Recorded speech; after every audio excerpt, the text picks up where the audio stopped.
بسم الله الرحمن الرحيم. الحمد لله والصلاة والسلام على رسول الله وعلى آله وصحبه ومن والاه. Memulakan majlis dengan nama Allah Subhanahu wa taala, bersaksi bahawa tiada Tuhan melainkan Allah dan baginda Nabi Muhammad sallallahu alaihi wasallam rasul Allah. Kita memuja dan memuji Allah Subhanahu wa taala dengan puji-pujian yang layak bagi Allah.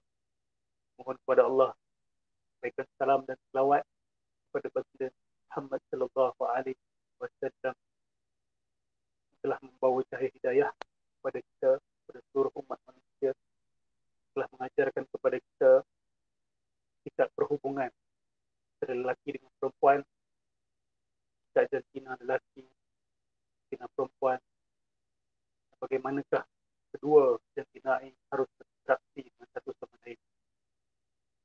Mohon kepada Allah Subhanahu wa taala untuk menyampaikan salam selawat kita kepada ahli keluarga Rasulullah SAW, para sahabat Rasulullah SAW, para tabi'in, para ulama, awliya, syuhada, salihin, dan sekalian mereka yang mengikut jejak langkah baginda Rasulullah sallallahu alaihi wasallam hinggalah ke akhir zaman.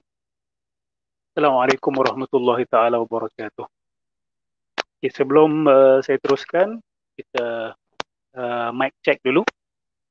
Kalau ada sesiapa yang sudi untuk beri feedback, jelas ataupun tidak suara saya.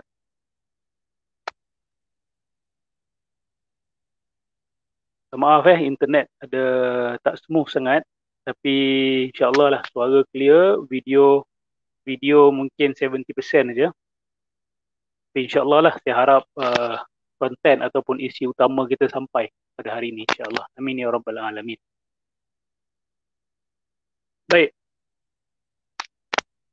Kenapa topik ini pada malam ini? Ada dua sebab. Minta maaf, ada tiga sebab. Sebab pertama adalah sebab umum lah. Di mana saya rasa kita semua sedar bahawa gerakan LGBTQ ini semakin hari semakin loud. They are getting louder and louder. Tuntutan-tuntutan mereka itu semakin bertambah setiap hari. This metaphorical bertambah setiap hari ini. Jangan straight sangat. Itu secara umum dan sudah tentu kita sebagai umat Islam mesti terus respon. Dan bagi yang tak tahu cerita, tak tahu hujung pangkal cerita, it's good for you to know. Okay, itu sebab umum yang pertama. Sebab yang kedua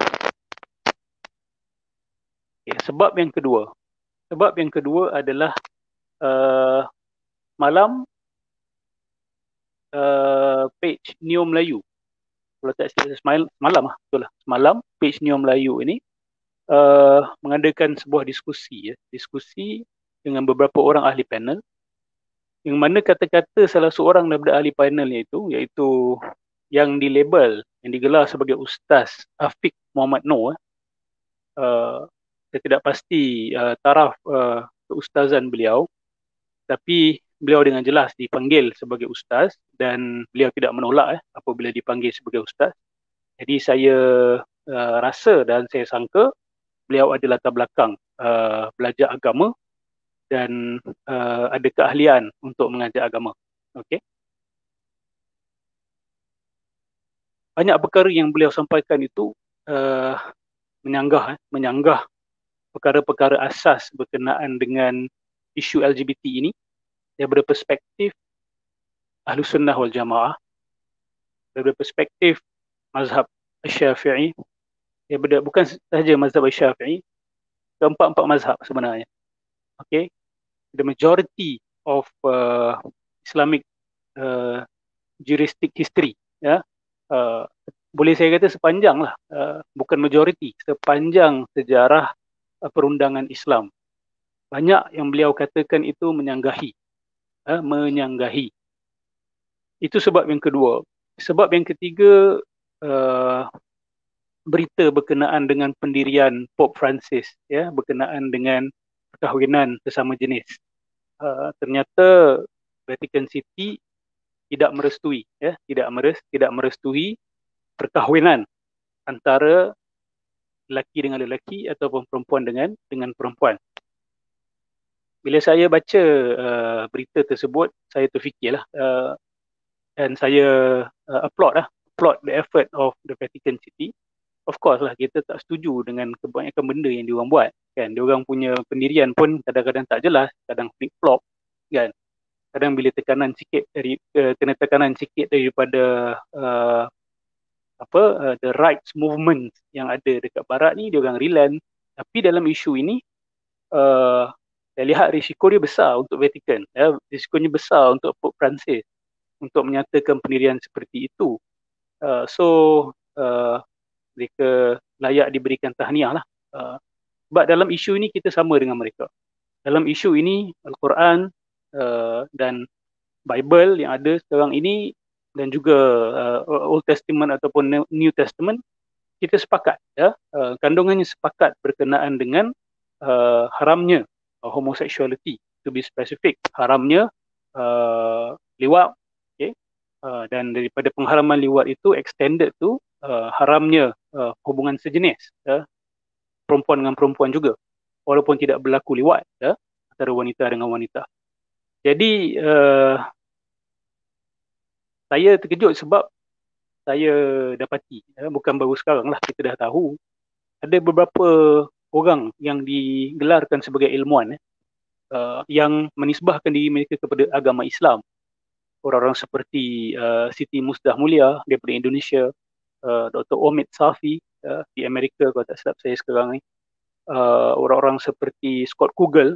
Scott Kugel ini yang mendakwa dia dah masuk Islam dan dia menulis sebuah buku, kalau tak silap saya, Homosexuality in Islam atau sebagainya, di mana tiga orang ini, atau sebenarnya ada lebih lagi tokoh ilmuwan, Khalid Ar-Ruwaihib seolah-olah cuba untuk memberikan satu naratif baru berkenaan dengan pengharaman Islam ke atas homosexuality, ke atas homosexuality. Dan of course bila kita cakap tentang homosexuality hari ini telah di packagekan sekali dalam LGBTQ punya movement. Okay. Jadi dalam keadaan Vatican City teguh dengan pendirian tu, saya lihat ada beberapa ilmuwan Islam yang cuba untuk mengubah naratif kisah kaum Lut yang ada dalam Al-Quran. Kita ambil contoh orang-orang macam Scott Kugel. Dia kata dalam buku dia, saya ada buku dia, kaum Lut itu dihancurkan bukan kerana liwat, tetapi kerana liwat tanpa consent, tanpa kerelaan. Okay. Of course, ini adalah satu salah tafsir, bukan tafsiran. Dia tak layak pun untuk masuk level tafsiran. Satu salah tafsiran yang sengaja atau tidak sengaja, wallahu alam bisawab, tapi satu salah tafsiran yang tidak pernah dibuat oleh sesiapa, mana-mana ulama Islam sepanjang sejarah. Okay. Kalaupun pernah dibuat, ia adalah satu pandangan yang tertolak. Tak kira siapa yang cakap, tak kira besar mana dia punya serban, panjang mana janggut dia, panjang mana ijazah keilmuan dia. Kalau dia kata bahawa kisah dalam Al-Quran berkenaan dengan kaum Lut itu dilaknat bukan kerana mereka liwat, atatuna rijala syahwatan min dunin nisa. Adakah kamu mendatangi lelaki-lelaki dengan syahwat? Maksudnya lelaki mendatangi lelaki dengan syahwat. Lelaki mendatangi lelaki dengan syahwat. Mereka kata, golongan yang nak buat interpretasi baru ini mengatakan bahawa bukan sebab itu mereka dilaknat, tapi kerana mereka memaksa malaikat-malaikat yang ada dekat rumah Nabi Lut tersebut. Ini salah satu interpretasi baru, ataupun saya panggil dia sebagai alasan lah. Let's be frank about it lah. Ini semua alasan-alasan yang tak layak pun kita nak panggil sebagai an academic argument. Dia tak sampai apa kita kata standard academic pun. Walaupun benda ni berlaku dekat Western University. Jadi saya rasa adalah adil untuk saya mainkan video penyampaian saudara Afiq Muhammad tu, sebab beliau sampaikan secara terbuka to the public. Anyone can get access to the video, apa yang subscribe dengan Neo Melayu. Dan saya juga interested to know position Neo Melayu berkenaan dengan apa yang Afiq sebut. Okay. Do you agree with him? Kalau you agree, which part do you agree, which part you disagree? Sebab kita nak kena tahu, sebab you claim to bring this term Neo Melayu kan, Melayu baru. Bagus bawa perjuangan membaharukan Melayu, memajukan Melayu, betul. Tapi jangan sampai awak buat Melayu baru yang mundur ke belakang. Okay? Agama telah datang, para nabi telah datang mengharamkan homoseksualiti, khususnya liwat, okay? Dan rintitan-rintitan hukum hakam liwat itu masuk sekali lesbianism, termasuk sekali tasyabuh rijal, ya tasyabahu bin nisa, nisa tasyabbahna berrijal, lelaki berlakon-lakon atau memakai pakaian wanita ataupun meniru-niru wanita ataupun wanita meniru-niru lelaki. Kita boleh masukkan dalam satu topik lah LGBTQ. Jadi Islam datang, para nabi telah datang mengharamkan dengan jelas. Okay? Dan saya akan jelaskan which part of it yang diharamkan. Sebab saya lihat perbincangan LGBTQ ni, golongan yang pro khususnya, mereka tak be clear apa sebenarnya yang mereka tak setuju dengan pendirian rasmi para ulama sedunia. Bukan setakat hari ini saja, sepanjang sejarah Islam. Which part of it? You tak agree liwat diharamkan, you tak agree golongan LGBTQ ini didiskriminasi, dan you kena define maksud diskriminasi itu apa. Adakah diskriminasi ini maksud apa? Membeza-bezakan. Okay? Kalau disebut negative discrimination, maksudnya mereka didiskriminasikan secara tidak adil. Benda yang sepatutnya menjadi hak mereka telah diambil, telah ditolak atau diharamkan ke atas mereka tanpa hak. Okay? Itu kita bagi negative discrimination. Are you talking about negative discrimination ataupun any form of discrimination? Ataupun any form of discrimination. Dan golongan yang mendiskriminasi pula, adakah mereka itu tidak ada hak untuk mendiskriminasi? Is discrimination a right? Kalau awak kata discrimination is not a right at all, best. Sebab dalam Quran ada banyak discrimination. Okay, kita nak masuk toilet lelaki atau perempuan pun dah ada discrimination. Kan? Itu yang LGBTQ ni dia orang kata tak apa. Transgender woman boleh masuk dalam toilet perempuan. Transgender man boleh masuk dalam toilet lelaki. Transgender woman ni adalah asalnya perempuan, asal lelaki, dia pilih untuk jadi perempuan. Okay, itu transgender woman. Kalau transgender man adalah asal dia adalah perempuan, dia pilih untuk jadi lelaki. Jadi discrimination ada di mana-mana. Discrimination ada di mana-mana. Hari-hari ada. Kita tak boleh hidup tanpa diskriminasi. What kind of discrimination yang you sebenarnya tidak setuju? Oh, discriminate tempat kerja, discriminate dalam ibadah, dalam masjid pun tak boleh discriminate sekarang ni, seperti apa yang dikatakan oleh saudara Afiq. Nanti kita mainkan video dia. So kalau ada transgender woman nak masuk dalam masjid, macam mana? Dia join saf perempuan atau dia join saf lelaki? Atau ada option ketiga, kita beritahu dia, awak, you dress up and you appear as your original gender, then you can come to the mosque. Sebab ada third option. Seolah-olah mereka nak mengedepankan macam tak ada third option. So kalau dia orang transgender nak buat macam mana? Kan dia dah ada payudara, muka dia dah macam perempuan. Takkan bila masuk masjid, dia pun pakai tudung kan, katalah. Takkan dia masuk masjid dia nak pergi kat saf lelaki. Mereka ni cuba nak perangkap kita dengan hujahan macam tu. Itu alasan sebenarnya. Seolah-olah that's the only option there is. There's a third option. The third option is golongan transgender kena menghormati rumah Allah Subhanahu Wa Taala to dress appropriately. Bukan mereka saja. Lelaki tulen sejati. Ya. Lelaki tulen sejati macam saya, insya-Allah, amin ya rabbal alamin. Pun masuk masjid kena jaga etika pemakaian dalam masjid. Dia tak boleh masuk masjid pakai seluar pendek. Kan? Tak tutup aurat. Saya pun kena jaga. Wanita pun masuk masjid pun kena jaga. Kenapa golongan transgender ni tak perlu nak jaga etika pemakaian? Kan? So kalau ada orang nak masuk masjid telanjang atas nama hak, atas nama right, kan? Saya rasa selesa tak pakai baju kan. Dan rumah Allah ni rumah untuk saya juga. Jadi kenapa nak halang saya untuk masuk masjid tak pakai baju? Kan? So mereka punya argument ni opens up more cans of worms, ya. It's a slippery slope argument yang diorang bawa ni. Bila mereka utter an argument tu sebenarnya boleh digunakan untuk mematahkan hujah-hujah mereka. Ini yang saya I'm sorry, bila saya cakap ni, saya straight to the point, ya. Straight to the point. Because benda ni dah dikira sebagai satu usaha untuk mengganggu perkara qat'iyat dalam agama. Perkara qat'iyat ni apa? Qat'iyat ni adalah definitive issues in the religion. Perkara yang tidak ada second opinion. Kalau ada pun opinion that is not considered an opinion. Opinion yang tidak sah. Jangan hanya kerana ada seorang yang ada PhD daripada universiti sekian-sekian mengatakan bahawa liwat ni sebenarnya tak ada masalah. Kita kata, ada difference of opinion?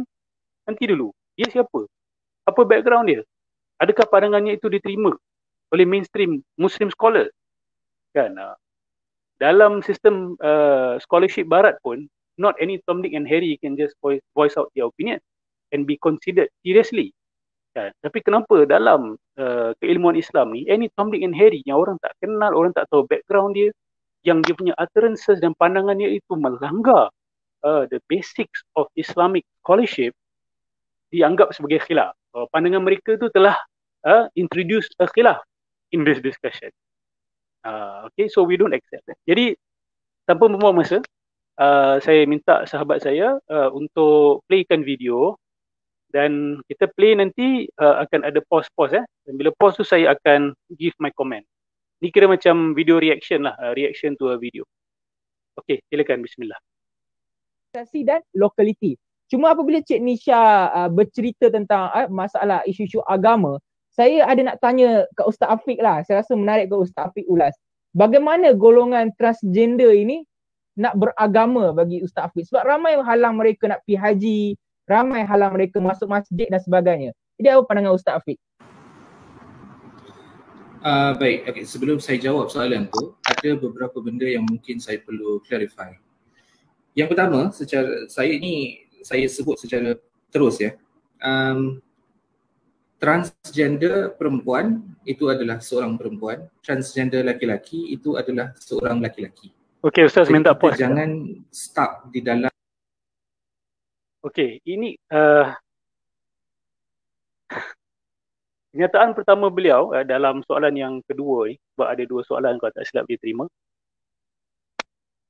Dia kata bahawa transgender perempuan adalah perempuan, transgender lelaki adalah lelaki. Maksud dia, kita kena anggap bahawa orang-orang seperti Sajjad adalah perempuan. And you have to bermuamalah dengan dia macam perempuan. Dan I can understand from what he's saying, implikasi fiqh, implikasi fiqhi, implikasi hukum works across the board. Maksud dia adalah perempuan. Dia adalah perempuan. Ustaz Afiq tak cakap pernikahan dia tu sah ataupun tidak. Dia bernikah dengan seorang lelaki. Dia adalah seorang lelaki. Sajjad ini. Dia buat sex reassignment. Kalau tak silap saya, dia tukar dia punya alat kelamin dan dia identify diri dia sebagai seorang wanita. Jadi kalau Ustaz Afiq kata transgender women ini adalah perempuan, kita kena terima mereka sebagai perempuan, maka adakah pernikahan beliau dikira sebagai sah, dan apakah rintitan fiqhi lain bila kita masuk bab faraid, kan, bila masuk bab nikah cerai, bila masuk bab apa sahaja bab yang ada perbezaan antara lelaki dengan perempuan, does it apply? Does it apply? Dan dia kata juga transgender man adalah man. Okay? Transgender lelaki adalah dikira sebagai lelaki. Ini adalah satu bid'ah, bid'ah besar dalam fiqh Islam. Saya tak tahu Ustaz Afiq ni dia ikut mazhab apa. Dia ikut jalan manhaj fiqhi yang macam mana, dia ikut usul fiqh siapa, dia ikut qawaid fiqhiyah siapa, saya tidak pasti. Di manakah dalam sejarah Islam, dalam Al-Quran, dalam sunnah Nabi SAW, sepanjang sejarah Islam, di manakah ulama-ulama muktabar menyatakan seperti mana yang dikatakan oleh Muhammad Afiq ni? Adakah beliau seorang mujtahid? Kalau beliau seorang mujtahid, beliau kena come forward and say I'm a mujtahid. Kalau mungkin beliau bukan seorang mujtahid, mungkin beliau ada kolektif mujtahid council. Dia ada mujtahid council mungkin. Kalau dia ada mujtahid council, name them. Siapakah mereka? Apakah latar belakang mereka sehingga melayakkan mereka untuk membuat satu bid'ah ataupun satu fatwa baru yang mengatakan bahawa transgender woman adalah sebenar-benar perempuan dan transgender man adalah lelaki. Next. Play, bismillah. Perbahasan lama berkenaan dengan gender dan sexuality. Kita tengok di dalam kitab-kitab fiqh itu tidak ada dalam Quran contohnya, tidak ada perbezaan, tidak dibuat perbezaan, sepatutnya diberikan perbezaan di antara gender dan seks kerana dua. Okey. Lihat apa beliau kata? Beliau kata sepatutnya mesti ada perbezaan antara gender dan seks. Beliau tengah bercakap tentang Quran tau. Dia kata fiqh bukan setakat fiqh.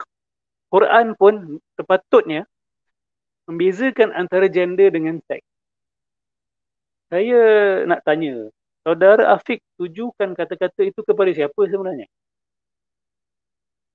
Adakah kata-kata itu ditujukan kepada Allah? Ya Allah, sepatutnya engkau ya Allah, sepatutnya membezakan antara gender dengan seks. Is that what you trying to say? Adakah awak sedang cuba mengajar Allah Subhanahu Wa Taala patutnya dalam Al-Quran membezakan gender dengan seks? Baik, bagi yang tak jelas apa beza gender dengan seks, simple saja. Seks ni adalah alat kelamin di mana kita dilahirkan dengannya. It's biological, secara biologi. Okay, itu seks kita.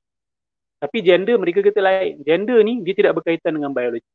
Dia berkaitan dengan culture, berkaitan dengan pilihan kita sendiri. Jadi kalau saya seorang lelaki dari segi biologi, seks saya lelaki, saya boleh pilih gender perempuan. Saya boleh pilih gender perempuan. Saya punya alat kelamin lelaki ni irrelevant. Irrelevant.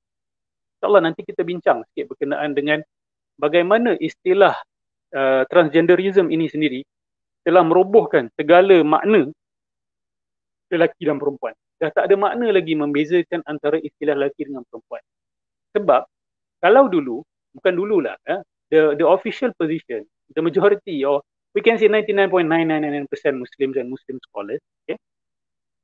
Lelaki adalah dia yang dilahirkan dengan alat kelamin lelaki. Iaitu kita kata zakar lah, yang boleh mengeluarkan benih, yang tidak mengandung, dia lelaki. Perempuan adalah manusia yang ada rahim, okay? Secara default, secara normal, kita tak cerita tentang orang yang wanita yang lahir tanpa rahim dan sebagainya. We're talking about the general term, women, okay? Women. Womb kat situ adalah womb, rahim. Dan alat kelamin dia adalah alat kelamin wanita dan dia menghasilkan ovum, menghasilkan ovum dan dia mengandung. Itu perempuan. Yang tadi itu adalah lelaki. Kenapa kita tahu ini perempuan, ini lelaki? Sebab jelas dia punya penanda adalah alat kelamin dan bukan sekadar alat kelamin, dia punya physical feature, your biological feature, ciri-ciri biologi. Ciri-ciri biologi ni tak payah cerita banyak, kan? Senang nak identify. It is easily definable. Tapi sekarang ni mereka kata bahawa perempuan is not necessarily someone yang ada female genital ataupun female organ, and a male not necessarily someone yang ada male organs and male biological element lah kita kata, ataupun parts. Jadi what defines a man and a woman now? Sebahagian mereka cuba mengkedepankan, okay, kita rujuk kepada femininity and masculinity. Dan siapa yang ada femininity, bahawa dia adalah perempuan. Siapa yang ada masculinity, dia adalah lelaki. Femininity ni keperempuanan, sifat keperempuanan. Masculinity sifat kelakian. Siapa yang ada sifat kelakian, dia lelaki. Walaupun alat kelamin dia adalah alat kelamin perempuan. Dan wanita pula adalah dia yang ada sifat keperempuanan. Adakah ini menyelesaikan masalah? Tidak. Sebab mereka sendiri bergasak sama sendiri apa makna femininity, apa makna masculinity. Keperempuanan itu apa ciri dia? Masuk pula geng feminis, kata, jangan stereotip wanita ni lembut, wanita ni penyayang, wanita ni pandai jaga anak. Jangan stereotip. Itu bukan sifat keperempuanan. Habis. Itu apa? Sifat keperempuanan apa? Dia kata pun jangan stereotip lelaki ni badan lebih kuat, lelaki ni lebih garang sikit, lelaki ni lebih adalah ciri-ciri masculinity. Dia kata itu stereotyping. So what is femininity? What is masculinity? Dia jadi floating. There's nothing you can, So what they are doing actually, they are actually removing the word women and men from dictionary secara non-literal. Maksud dia perkataan-perkataan ini dah tak ada makna dah sebenarnya, because the word man can mean women and the word women can mean men, and you cannot define it anymore. There's no definition. You nak define sesuatu perkataan, okay, you nak define satu perkataan, dia mesti ada ciri khas yang tidak berubah. Masalah di sekarang ini, men and women dah tak ada ciri khas yang tak boleh berubah. Jadi bila seorang yang identify diri sebagai lelaki bila dia beranak, lepas tu dia nak tukar jadi perempuan, dia nak tukar jadi siapa sebenarnya? Dia asal siapa, nak tukar jadi siapa? Sebab asal bila dia kata male pun, dia tak setuju male ni yang ada male sexual organ. Tapi dia nak ubah jadi sesuatu yang juga tidak boleh ditentukan. So it becomes a form of madness. Perkataan itu sendiri sudah tidak ada makna lagi. Macam kita dalam ilmu logik nak mendefinekan sesuatu, orang tu mentarifkan sesuatu, dia mesti ada ciri khas yang tidak boleh berubah. Kalau tak ada ciri khas yang tidak boleh berubah, perkataan itu tidak ada takrifan, dia tidak ada makna. Jadi penggunaan orang kepada perkataan itu sebenarnya tidak ada nilai. So when you say the word women, you can mean men, and when you speak about men, you can mean women. So what's the point of using these two words anymore? So dia bukan setakat merosakkan persepsi manusia terhadap hubungan interaksi lelaki dengan perempuan yang fitrah, tapi merosakkan bahasa, merosakkan pemikiran. There's no logic here, there's no mercy, there's no compassion, there is no progress here. Ini bukan gerakan ke hadapan, ini adalah mundur ke belakang. Teruskan Ustaz. Dua ini perkara yang berbeza, ya. Dan hukum fiqah itu tidak selamanya statik.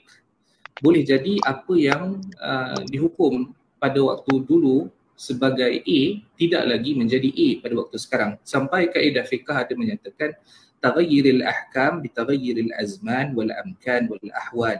Jadi berubahnya hukum dengan berubahnya masa, berubahnya tempat dan berubahnya keadaan. Dulu perhambaan slavery itu halal, tapi sekarang slavery itu sudah jadi haram. Walaupun dalil yang menghalalkan perhambaan ini tidak pernah dimansuhkan dalam Al-Quran, ulama-ulama sekarang sepakat bahawa perhambaan ini haram dan bertentang dengan human rights. Jadi human rights value di dalam tafsir Al-Quran itu satu. Okey, Saudara Afiq memberikan perbandingan, ya. Dia kata he's trying to get to his point, walaupun dia tak cakap jelas-jelas. The turn of his point dia tak cakap terus terang, tetapi kita boleh speculate where he is leading. So dia kata isu perhambaan, isu perhambaan ini dulu adalah halal, tapi sekarang ini sudah haram. Dia mendakwa bahawa ini sepakat para ulama dunia. Tahu saya tidak ada kesepakatan dalam isu ini bahawa slavery, hukum perhambaan adalah haram pada hari ini. Ramai saja ulama yang mengatakan apabila dia punya konteks datang kembali, ia boleh diamalkan. Mereka tak kata haram in the sense of apa yang mereka maksudkan adalah apabila kerana konteksnya tidak ada. Kerana konteksnya tidak ada. Ini kata-kata orang-orang yang berpandangan seperti itu, Saya tak setuju dengan pandangan tersebut. Saya mengatakan bahawa isu perhambaan ini banyak orang sudah salah define, salah takrifkan. Dalam pemikiran ramai orang, perhambaan ini adalah seperti yang berlaku di Rome, seperti yang berlaku di ancient Greece, seperti yang berlaku di Parsi. Saya ada berbicara berkenaan dengan isu perhambaan ini lebih 2 jam. Kalau tak silap saya, lebih 2 jam di YouTube. Boleh cek. Boleh cek. Dan saya mendakwa bahawa sistem perhambaan yang ada dalam Al-Quran, yang bukan bergantung dengan mana-mana budaya, yang ada dalam Al-Quran adalah solusi progresif yang sebenarnya boleh menyelesaikan banyak masalah refugee yang ada hari ini. Tapi bagi siapa yang telah terikat dengan istilah-istilah yang telah dimomok-momokkan, telah distigmakan, mereka susah nak keluar daripada kepompong. Tapi kalau open your mind, you baca balik ayat-ayat dalam Al-Quran, beritahu saya, di manakah ayat-ayat Al-Quran dan sunnah-sunnah Nabi SAW dan hukum-hukum fiqah yang mujma' alaih, yang diijma'kan berkenaan dengan perhambaan ini, yang melanggar human right. Yang melanggar human right. Dan soalan saya, adakah apabila Al-Quran diturunkan dan Nabi Muhammad SAW menyampaikan wahyu Allah kepada manusia sewaktu dia hidup, waktu baginda hidup, adakah Al-Quran tidak mengandungi human right? Dan adakah Rasulullah SAW itu jahil tentang human right? Adakah Rasulullah jahil bahawa manusia ni ada hak-hak tertentu dan ada tanggungjawab tertentu? Sehingga United Nations buat UDHR baru kita semua tahu, satu dunia baru sedar, oh kita baru tahu sekarang ni. Jadi kalau kita kata Allah of course dah tahu, Nabi tahu, kenapa Nabi SAW tidak declare bahawa perhambaan itu haram? Boleh saja Nabi kata, sekarang ni tak sesuai untuk kita haramkan. Tapi nanti bila dah sampai waktu di mana kamu dah sedia, haramkan terus. Boleh saja Nabi cakap macam tu. Nabi tak cakap. Itu menunjukkan bahawa sistem ini dia ada penggunaan dia. Dia ada penggunaannya. Dia bukan suka-suka nak hambakan A, hambakan B. Tidak. Dia adalah sebuah sistem ataupun proses rehabilitasi ke atas musuh-musuh Islam yang memerangi kita dalam sebuah peperangan. This applies to POW, prisoners of war. Macam mana nak buat dengan prisoners of war? Adakah kita penjarakan mereka, hantar mereka balik, bunuh mereka?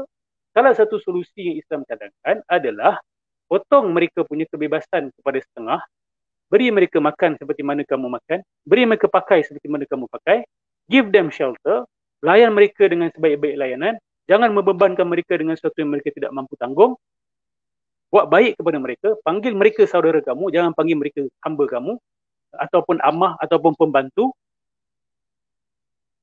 Di mana di situ melanggar human right? Bukankah hari ini pun prisoners of war boleh dipenjarakan?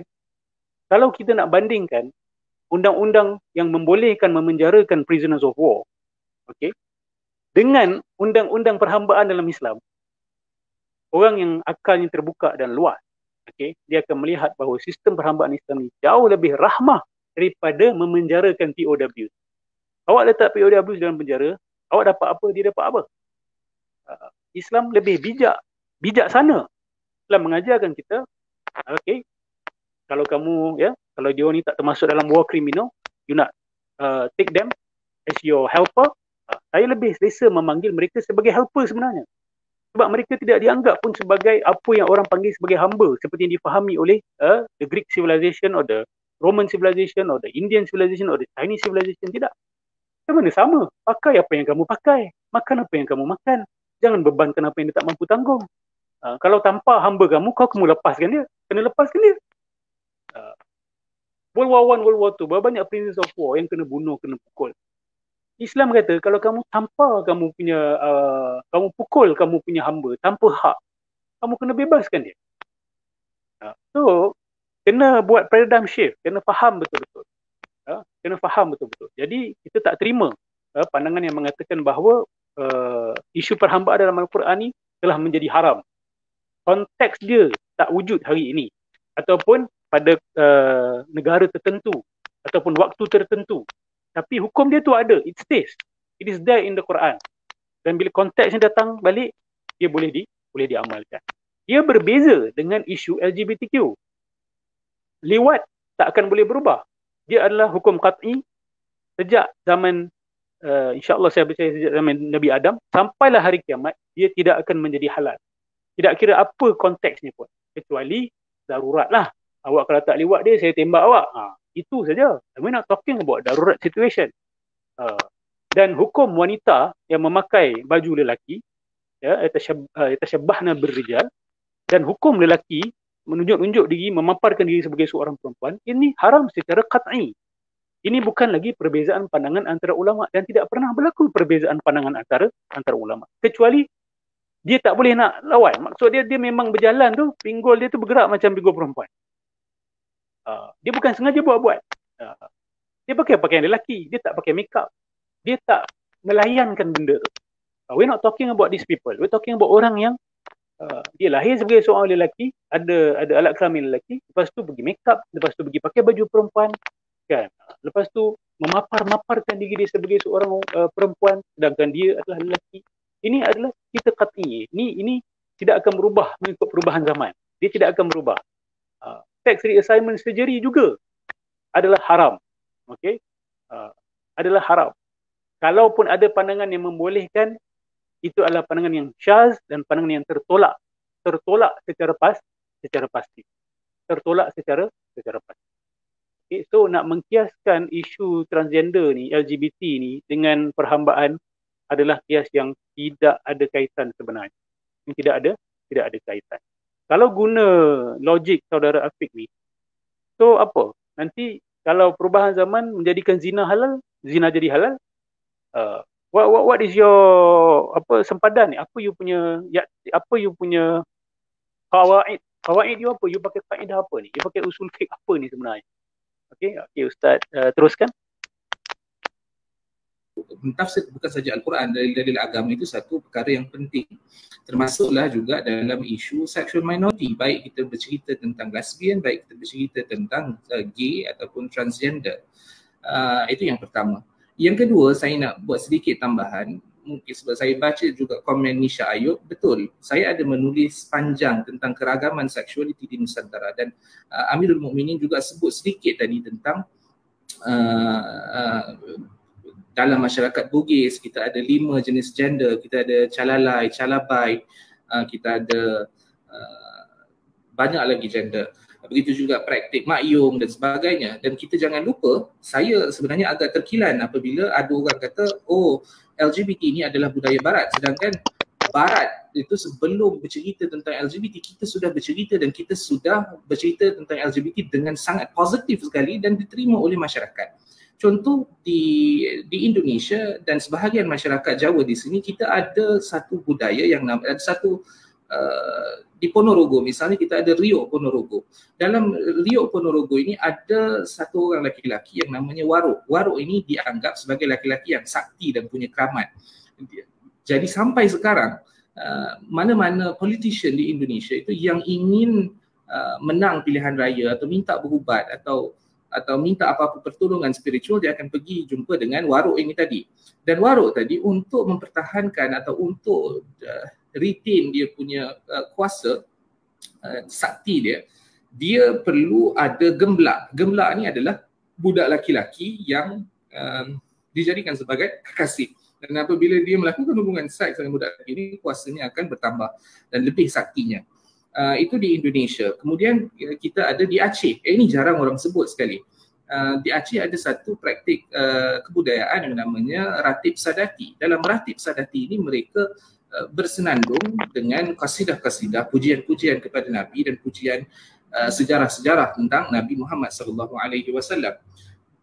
Praktiknya lebih kurang sama. Jadi dalam kumpulan Ratib Sadati ini nanti akan ada satu syekh atau dipanggil uli syekh ataupun ketua dalam kumpulan tadi. Dia akan melatih sadati atau budak-budak muda. Biasanya dia akan approach budak muda yang miskin, yang mukanya agak baik, jambu kita panggil, pergi ke rumah-rumah, minta dengan parents akan bagi, dia akan jaga dan mereka melakukan hubungan seks. Ini benda yang normal. Kemudian Ratib Sadati ni nanti kalau kita tengok di Terengganu ada satu kebudayaan yang namanya rodat. Rodat ini berasal, kalau tengok kebanyakan orang kata berasal daripada Iraq. Tapi ada juga sejarah yang mengatakan bahawa rodat ini berasal daripada Iraq tapi datang ke Terengganu melalui Aceh. Jadi nama Ratib Sadati ini tadi di Terengganu ditukar menjadi rodat. Cuma sejauh mana praktiknya itu kita tidak tahu, itu tidak ada kajian khusus dan banyak lagi sebenarnya yang bercerita. Kemudian bagi orang yang duduk di pondok pesantren, ada satu praktik baik laki-laki ataupun perempuan, itu namanya Mairil. Mairil ini singkatan daripada Mar'atul Lail, isteri di waktu malam. Jadi senior yang ada di pesantren tadi akan, bila budak-budak baru masuk, dia akan jumpa budak-budak baru dan dan dia akan ambil untuk jadi macam praktik kita di sekolah asrama penuh sebagai adik angkat. Jadi dia akan jaga buat macam isteri, ada yang melakukan hubungan seks. Cuma itu lebih complicated kalau di pesantren itu kerana mereka belajar fikih. Jadi dalam fikih mungkin kebanyakan santri ataupun pelajar-pelajar lelaki itu menganggap bahawa liwat itu haram. Jadi ini yang kita kena bezakan. Perbuatan ataupun sexual behavior ini ada banyak, bukan sekadar anal sex sahaja. Sekurang-kurangnya ada 6 ataupun 7. Kita tengok dalam kitab klasik. Ustaz boleh berhenti? Sebelum saya jawab soalan tu. Okey, di sini jelas ya.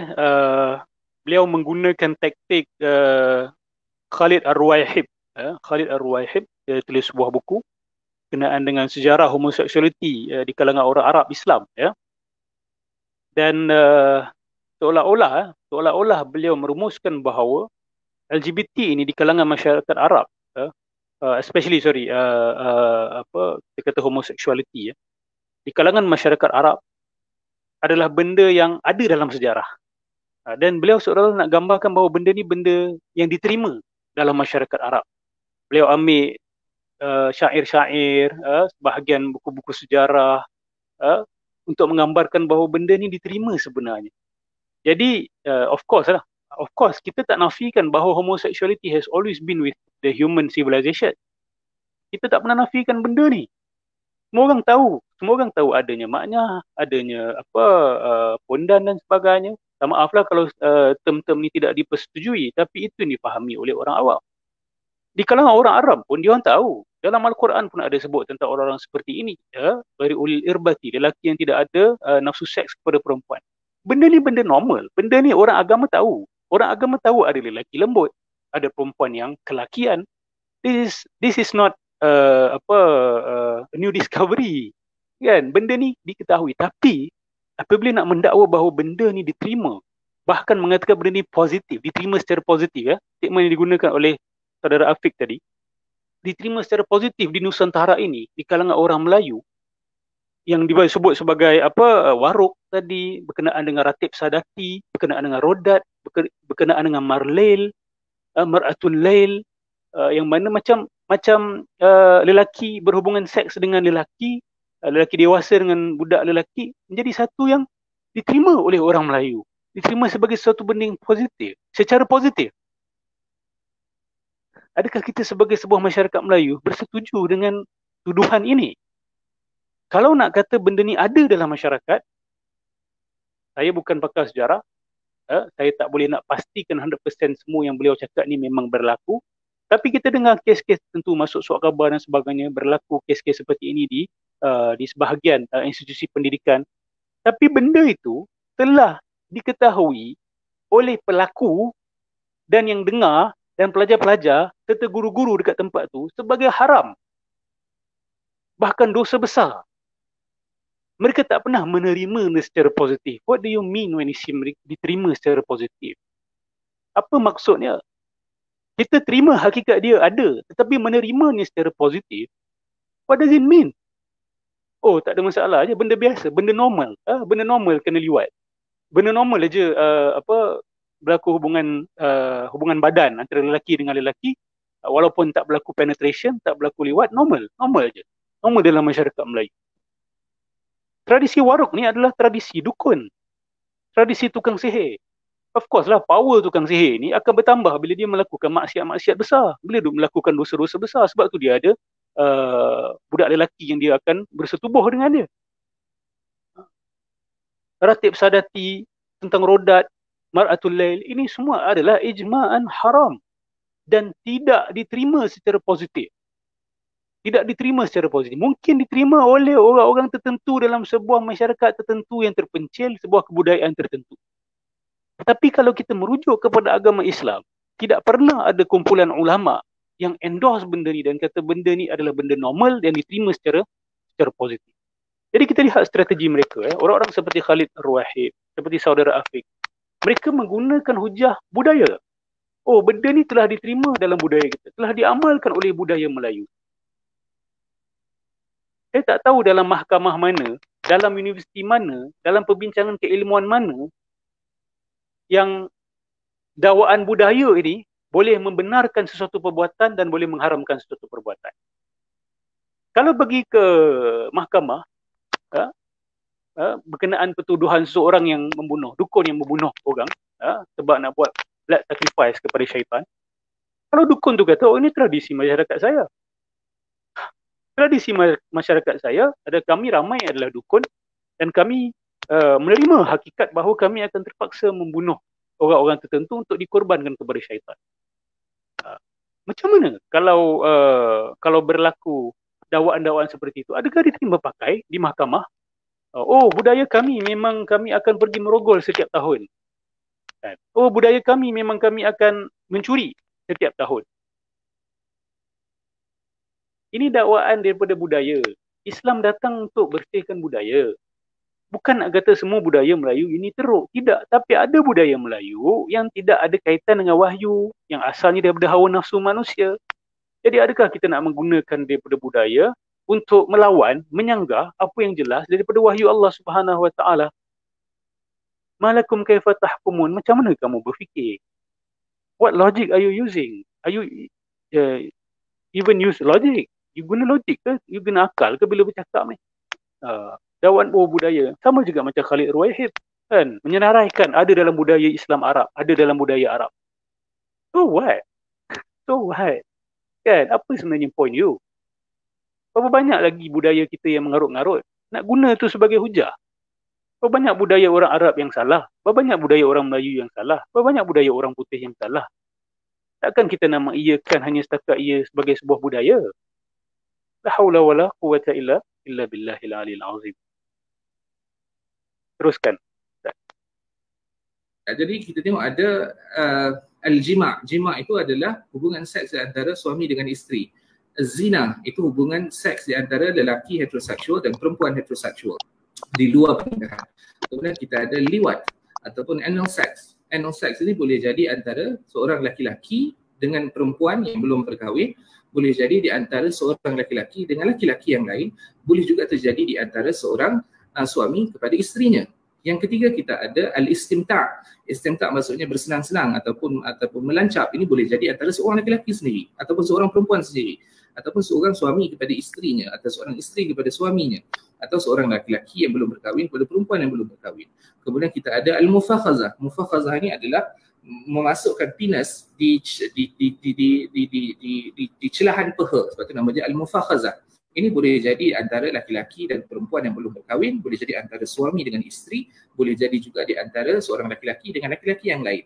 Kemudian kita ada at-tabtin. Tabtin ini memasukkan penis di antara dua lipatan perut. Ini boleh jadi kepada sesiapa saja. Kemudian sihab atau musahaqah, itu menggesek-gesek faraj. Kemudian kita ada ityanul bahaim, melakukan hubungan seks dengan binatang. Kemudian kita ada ityanul jin, melakukan hubungan seks dengan jin. Nah, itu dari segi hubungan seksual itu dibahas lebih detail daripada Kama Sutra di dalam kitab-kitab fiqh. Jadi bagi orang yang duduk di pondok itu kadang-kadang mereka tidak melakukan liwat kerana bagi mereka liwat itu haram. Jadi dia buat mufakhazah ataupun dia buat at-tabtin atau dia sekadar melancap. Ini banyak direkodkan dalam jurnal-jurnal akademik. Jadi bila kita kata praktik homosexuality ini sesuatu yang asing dalam budaya kita, itu tidak betul. Kerana budaya kita ini sangat rencam dan berbagai, bahkan kita itu sangat positif terhadap sexual minority, dan sexual minority diterima secara positif dalam masyarakat kita pada suatu waktu dulu. Cuma bila kita tengok macam Amirul kata globalization dan Islam. Okey, beliau tidak give a clear punchline selepas menjelaskan bahawa sexual behavior ni ada banyak, bukan setakat liwat, ya, as if people do not know about this. I mean benda ni benda maklum, ya, benda maklum. Bila Al-Quran mengatakan atatuna rijala syahwatan min dunin nisa, adakah kamu lelaki mendatangi lelaki dan meninggalkan wanita? Itu semua orang yang ada akal yang waras, tak perlu belajar sastra pun, dia faham bahawa yang haram bukan setakat liwat. Mendatangi seorang lelaki dengan syahwat, tak kira dengan apa jalan sekalipun. So tak payah nak senaraikan cara-cara melepaskan hawa nafsu. mufakhazah lah, musahaqah dan sebagainya, tak perlu. Sebab yang haram bukan liwat sahaja. Mufakhazah pun haram lelaki dengan lelaki. Musahaqah pun perempuan dengan perempuan. Guna perut ke, guna apa ke, that is irrelevant. Seolah-olah apa yang sebenarnya saudara Afiq ni nak sampaikan? Dia nak kata bahawa yang haram liwat saja, atau sebenarnya liwat ni haram ke tidak bagi saudara Afiq ni? Beliau bercakap berkenaan dengan pelajar-pelajar pondok seolah-olah macam benda liwat meliwat ni benda yang diterima dekat sana. Ni apa benda ni? Saya nak tahu juga respon orang-orang pondok, kan? Saya tak nafikan kemungkinan ada berlaku benda-benda macam ni, tapi adakah ia diterima sebagai satu benda yang positif, diterima secara positif? Ini satu tuduhan yang amat berat sebenarnya, bukan sahaja kepada institusi pondok, pesantren, tetapi juga kepada budaya Melayu secara umumnya, Melayu Islam secara umum. I mean, saya tak terfikir macam mana seseorang boleh terfikir untuk bercakap benda-benda macam ni. Adakah kita telah menjadi sebuah masyarakat yang mana sesiapa sahaja boleh cakap apa-apa sahaja, berkenaan dengan apa sahaja? Adakah kita dah jadi sebuah masyarakat yang seperti itu? Sebab tu saya kata, ini tidak boleh dibiarkan. Mesti kena ada respon. Jabatan agama saya serahkan kepada jabatan agama. Tapi kita, setiap orang Muslim, di mana pun kita berada, kita ada tanggungjawab untuk respon, mempertahankan maruah. Islam Allah akan bertahan, tapi kita pun ada maruah. Masyarakat Melayu juga ada maruah. Orang-orang pesantren, orang-orang pondok juga ada maruah. Saya tak pernah masuk pesantren, saya tak pernah masuk pondok. Tapi setahu saya lah, tidak ada orang pondok dan pesantren yang akan kata benda ni normal dan diterima secara positif. Gila. Mereka kalau berlaku malu, sangat malu. Bukan diterima sebagai satu perkara yang normal. Tidak. It is something abnormal. An abomination. Apa tadi satu poin saya nak sampaikan? Perkara lagi, mereka menggunakan dakwaan, orang Melayu kita ataupun orang Islam secara umum mula menjadi homofobik dan transfobik bila berlaku globalization. Kerana kita sebenarnya belajar homofobia dan transfobia daripada barat. La ilaha illallah Muhammadur Rasulullah. Can you define what is transphobia, homophobia? Maksudnya setiap kali kita nampak orang yang homoseksual, kita pukul dia ke? Kita maki dia ke? Apa sebenarnya? Daripada zaman Rasulullah SAW, bukan zaman Nabi lah, Nabi Muhammad, rujuk zaman Nabi Lut. Adakah Allah Subhanahu Wa Taala itu homofobik? Dengan bertanya soalan retorik, atatuna rijala syahwatan min nisa, dan Allah sifatkan mereka sebagai kaum adun, kaum yang melampaui batas, yang melakukan kehinaan. Adakah Allah itu homofobik? Dan Rasulullah SAW mengatakan yang meliwat dan diliwat, bunuh kedua-dua mereka.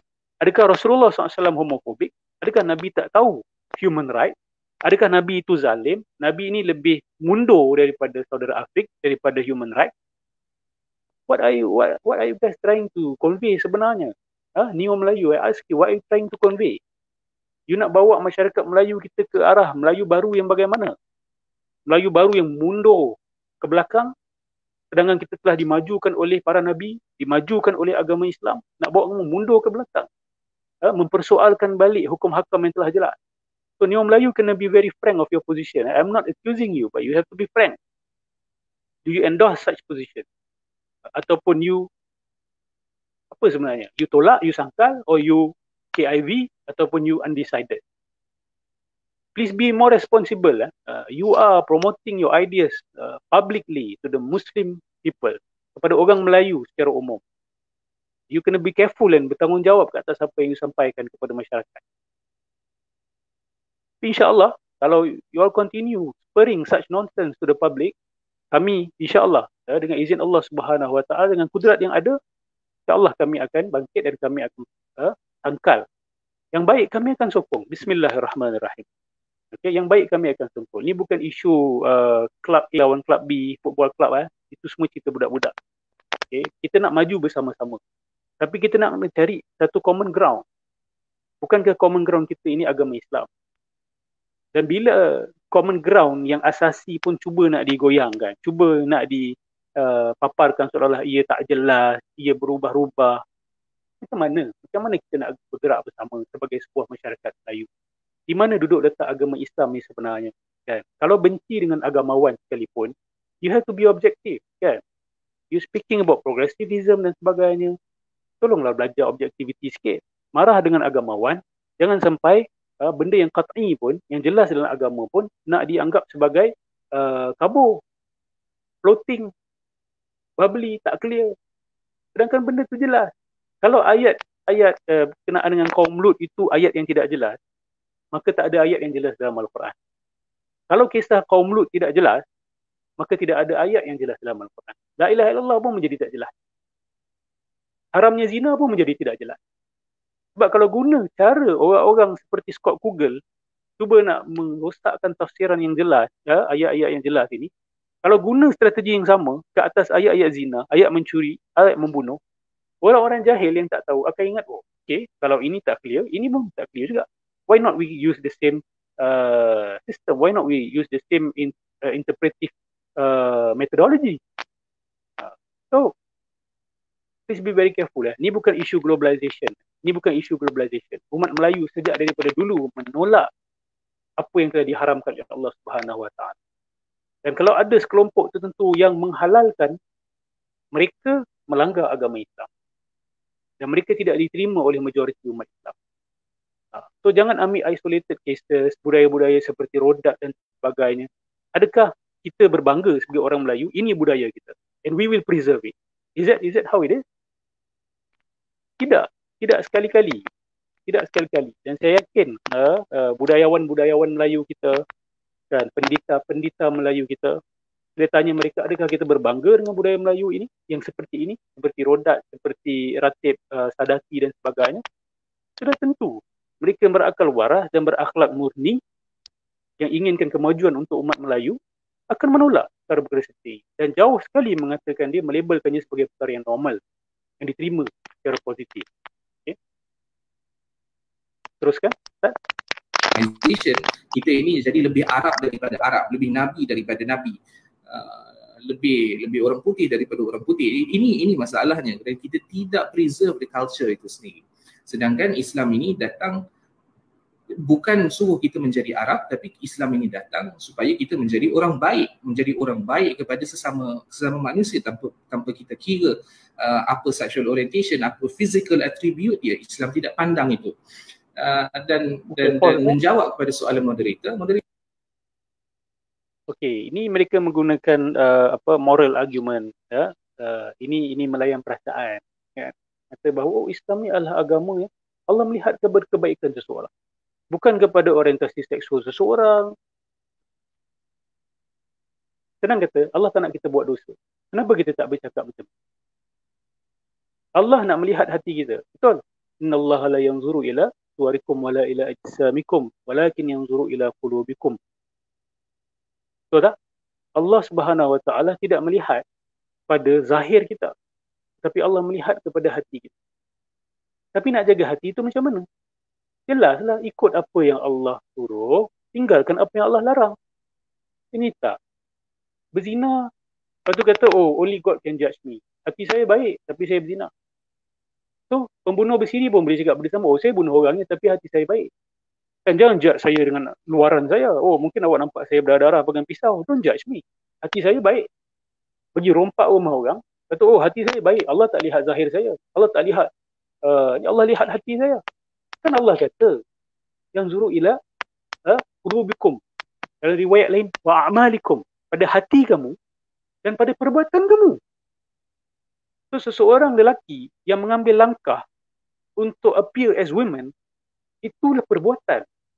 Itu menunjukkan ada masalah pada hati seseorang itu. Dia tidak menerima hakikat yang Allah telah mencipta dia sebagai lelaki. Dia nak menyanggah hakikat itu. Itu ada masalah pada hati. So jangan cakap, oh Allah judge kita punya hati, Allah. Ini fallacy. Ini fallacy. Mungkin orang awam yang tak faham mungkin boleh dimakan dengan argument seperti ini. Tapi janganlah pandang lekeh kepada Islamic scholarship. Jangan peneliti benda ni. Don't think that you can just such statements and run away with it. Tak boleh. Boleh ke orang yang meliwat kata, oh, Allah tidak melihat orientasi seksual saya. Yang penting hati saya baik. So agama ni apa sebenarnya jadi? Agama ni hanya setakat etika ke? Akhlak ke agama ni? Mana akidahnya? Mana syariahnya? Sudah ada gerakan-gerakan hari ini yang seolah-olah ingin menghadkan Islam hanya kepada akhlak. So Islam tu hanya buat baik. Tapi bila tanya buat baik tu apa? Tahu tak buat baik yang paling baik sekali adalah mentauhidkan Allah Subhanahu Wa Taala. Itulah kebaikan yang paling utama sekali. Jangan mensyirikkan Allah Subhanahu Wa Taala. Kemudian menerima sistem perundangan daripada Tuhan yang mencipta kita itu. Apa yang dihalalkan, apa yang disuruh buat, diwajibkan kita buat. Apa yang diharamkan kita jangan buat. Itu sebenarnya. Itulah buat baik. Itulah jadi baik. Dan lakukan dengan ikhlas. Bukan menunjuk-nunjuk. Bukan untuk dapat harta dunia. Buat kerana cintakan Tuhan. Dan kita yakin bila kita buat apa yang Allah suruh dan tak buat apa yang Allah larang, secara tidak langsung kita dah buat baik kepada sesama manusia. Apa yang Allah wajibkan itu baik untuk manusia. Apa yang Allah haramkan itu buruk untuk manusia. Setiap hukum hakam itu ada hikmah di sebalik. Jadi jangan kata seolah-olah mengatakan bahawa kita boleh langgar hukum hakam, tapi yang penting hati baik. What kind of argument is this? Ini cara berfikir macam mana? Kan? Islam bukan setakat akhlak. Okay? Akhlak tidak terpisah daripada akidah. Dan tidak terpisah daripada syariat. Okay? 3 rukun ini, rukun agama yang penting ini. Akidah, kepercayaan yang betul kepada Tuhan. Dan percaya yang betul, perbuatan yang betul. Tak boleh percaya betul. Buat mesti betul. Jangan percaya benda betul tapi buat benda salah. Percaya dadah ini merosakkan tapi pergi makan dadah. Percaya zina salah tapi pergi berzina. Yang ketiga adalah akhlak ataupun ilmu ihsan ataupun ilmu tasawuf. Kita menyucikan hati kita supaya kita buat perkara dengan ikhlas. Kita sucikan hati kita. Kita berakidah dengan ikhlas. Kita bersyariat dengan ikhlas. Itulah Islam. Jangan asyik nak kata Islam ni etika je, etika. Kalau Islam setakat etika, tak payahlah kepada Islam ni sebab semua orang dah tahu. Bunuh itu salah, zina itu salah. Secara fitrah orang dah tahu. So kalau agama hanya akhlak, agama ni redundant. So orang-orang yang hanya menghadkan agama hanya kepada akhlak atau seolah-olah nak menggambarkan agama ni akhlak sahaja. Syariat ni boleh diubah-ubah sana sini, hukum hakam ni ubah sana ubah sini. Benda qat'i pun nak diubah, benda furuh tak ada masalah, benda yang zanniyat tak ada masalah. Ini benda qat'iyat tau, benda qat'iyat. So saya harap kami dah dapat buat apa yang kami patut buat supaya kami dapat lepas daripada tanggungjawab kami di dunia dan akhirat. Ya, nahyu 'anil munkar laula daf'ullahi an-nasa ba'dahum bi ba'd la fasadatil ardh. Kalau tidak ada sebahagian orang yang menahan sebahagian orang lain, alam ini akan hancur. Dunia ini akan hancur. Baik, kita teruskan. Kita tanya saya tentang bagaimana untuk beribadah. Nah, ibadah ini adalah satu benda yang bersifat amali, bersifat pribadi. Di dalam hadis qudsi Allah Subhanahu Wa Taala sebut anna 'inda dhanni 'abdi bi, aku itu pada pandangan baik hamba-Ku. Jadi di dalam mentafsirkan Tuhan itu tidak boleh ada satu orang ataupun satu kelompok yang rasa dia sangat autonomi untuk mentafsirkan Tuhan. Tuhan ini hadir dalam setiap orang dengan cara yang berbeza. Tuhan yang hadir kepada saya yang duduk di rumah sedang bercakap ini boleh jadi berbeza dengan Tuhan yang hadir kepada orang yang duduk di pejabat Perdana Menteri misalnya, kemudian banyak corruption. Dia rasa Tuhan dia adalah Tuhan yang sangat pengampun, sangat pemaaf. Sebab itu setiap kali dia buat corruption, dia buat rasuah, dia akan pergi haji, dia akan dermakan duit dia. Kerana dia rasa Tuhan ni adalah Tuhan yang begitu, yang sangat pemaaf atas dosa-dosanya. Tuhan yang hadir kepada ustaz dan ulama itu mungkin berbeza. Tuhan yang hadir kepada mereka, Tuhan yang bengis, Tuhan yang minta dia beristighfar 100 kali sehari. Tuhan yang hadir kepada transgender itu boleh jadi juga berbeza dengan Tuhan yang hadir kepada kita. Dan kita tidak ada kuasa untuk mencegah orang daripada mendefinisikan Tuhan atau kebertuhanan itu, kerana Tuhan atau kebertuhanan itu adalah otonom ataupun hak mutlak peribadi. Nah, maka macam mana cara kita untuk semayang, macam mana cara kita untuk, saya selalu kata macam ni, bagi mana-mana transgender perempuan yang merasakan dia selesa memakai telekung sewaktu semayang, maka semayang seperti perempuan. Kalau dia dah operate, contoh dalam kes sajat, saya bagi dua pandangan. Yang pertama, ini pandangan yang berdasarkan kepada teks. Dia dah ada payudara, dia dah buat pembedahan buang semua. Kalau tanya kepada saya, peribadi saya rasa dia sudah seorang perempuan. Kerana saya sebut di awal tadi, trans woman itu adalah seorang perempuan, trans man itu adalah seorang lelaki. Maka sebab itu kita di Malaysia perlu ada gender legal recognition. Undang-undang kita perlu ditambah baik supaya mengiktiraf mereka ini. Tanpa pengiktirafan daripada pemerintah, daripada kerajaan, maka masalah tidak akan selesai. Orang tidak boleh bekerja. Mereka nak dapat kerja susah. Bila tak dapat kerja, apa kerja yang boleh buat? Melainkan menjadi sex worker atau kerja-kerja lain yang orang pandang rendah. Okay, pause that. Kan, jadi Okay, saya rasa pendengar boleh judge sendiri. Ibadah ni hak individu masing dan Tuhan yang hadir pada masing-masing orang tu berbeza-beza. Tuhan yang ustaz-ustaz tahu ni adalah Tuhan yang bengis dan sebagainya. Yang perlu istighfar 100 kali satu hari. La haula wala quwwata illa billah, kan. Itu kenyataan siapa tu? Istighfar 100 kali satu hari, kan. Itu sunnah Nabi Muhammad sallallahu alaihi wasallam. Maka adakah saudara Afiq mendakwa bahawa Rasulullah ni melihat Tuhan, Allah ni sebagai Tuhan yang bengis, yang tidak berkasih sayang, tidak rahmah? I mean, be very careful lah of your statements that you make. Tak boleh macam ni. Cannot. You kalau nak bawa keadilan supaya orang Melayu Islam kita tidak menzalimi, tidak menindas golongan LGBT ni, this is not the way. Kalau you anggap perbuatan orang Melayu Islam ni ataupun persepsi orang Melayu Islam terhadap LGBTQ ni agak over, melampau, keras sangat, kenapa you pun pergi nada ekstrim pula, kan? Kita tidak boleh mengobati satu pelampauan dengan satu lagi pelampauan, kan? Kita tahu memang berlaku orang-orang LGBTQ ni yang dizalimi. Bukan orang LGBTQ je yang dizalimi, semua orang, daripada apa kelas pun, apa nama pun, apa label pun, apa kumpulan pun dizalimi, kan? Jadi kita nak kata apa? Hanya kerana mereka dizalimi, maka permintaan dan tuntutan-tuntutan mereka untuk melakukan benda haram patut dibolehkan sekali. Tuntutan mereka untuk teruskan mereka lelaki berpakaian macam perempuan dan perempuan berpakaian macam lelaki dan buat sex change, na'udzubillah, sampai mengadakan hubungan seksual. Adakah kita nak mengizinkan hanya kerana ada sebahagian mereka yang dizalimi oleh orang lain? Ini dua isu yang berbeza. Jangan dicantumkan sekali, digelumangkan sekali. Jangan. This is not an honourable and gentlemanly approach.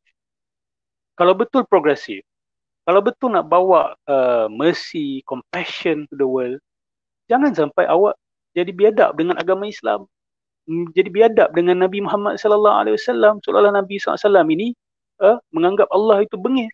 Perkataan bengis ni tidak patut digunakan ke atas Allah Subhanahu wa taala.